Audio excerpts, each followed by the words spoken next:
Online এমন একটি platform, যে প্ল্যাটফর্মে সবার সাথে নিজের মনের কথাগুলো নির্ভয়ে নির্দ্বিধায় শেয়ার করা যায়। কারণ কেউ এখানে ফোড়ন কাটতে আসবে না, কেউ বলতে আসবে না তোমার মনের এই কথাগুলো ঠিক নয়, এই কথাগুলো ভুল। তাই আমি এখানে নির্দ্বিধায় আমার সকল মনের কথাগুলো শেয়ার করতে পারি সবার সাথে। যাই হোক, তোমরা কেমন আছো সেটাই জানা হলো না। তোমরা কেমন আছো সবাই কমেন্ট বক্সে এসে বলে যাবে। আর যদি আমার ভিডিওটা ভালো লাগে অবশ্যই একটু লাইক কমেন্ট শেয়ার করে দিয়ে পাশে থাকবে। আজকে আমি রান্না করব রুই মাছ এবং মাছের ডিম দিয়ে লাউ দিয়ে। তোমরা এইভাবে কেউ খেয়েছো কিনা আমি জানি না, তবে আমরা বড় মাছ দিয়ে লাউ দিয়ে খেতে অনেক পছন্দ করি, কারণ লাউয়ের তরকারিটা এভাবে খেলে অনেক ভালো লাগে। আমি তার জন্য মাছগুলো ভেজে উঠিয়ে রেখেছি। প্রত্যেকটা মাছ ভেজে রান্না করলে মাছের কাঁচা আঁশটে গন্ধটা আর থাকে না, তাই মাছগুলো ভেজে খাওয়ারই চেষ্টা করি।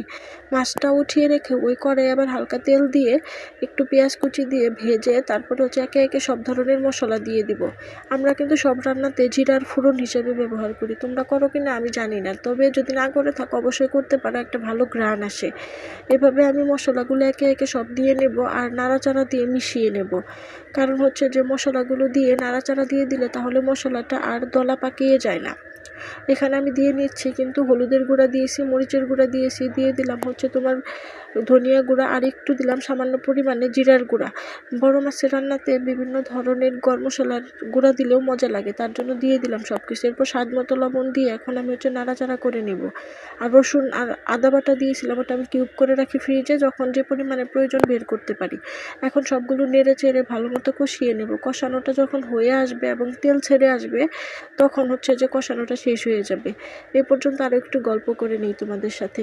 তোমরা যারা এই প্ল্যাটফর্মে কাজ করতে এসেছো কেউ হতাশ হবে না, কেউ ভেঙে পড়বে না, কারণ সবাই তোমাকে বলবে যে না হবে না, এরকম হয় না, ওরকম হয় না। আসলে এটা সত্যি না, কারণ যারা এখানে কাজ করে, যারা টিকে থাকতে পারে তারা অবশ্যই সফলতা পায় ইনশাল্লাহ। তাহলে আমরা সবাই ধৈর্য ধরে কাজ করতে থাকবো, কাজ করে সফলতা নিয়ে আসবো। এরপর মশলাটা কষানো হয়ে গেলে দিয়ে দিলাম কেটে রাখা লাউগুলো দিয়ে খানিকক্ষণ নাড়াচাড়া করে মিশিয়ে একটু ভাজবো, যাতে লাউ থেকে একটা কাঁচা গন্ধ থাকে, গন্ধটা চলে যায়।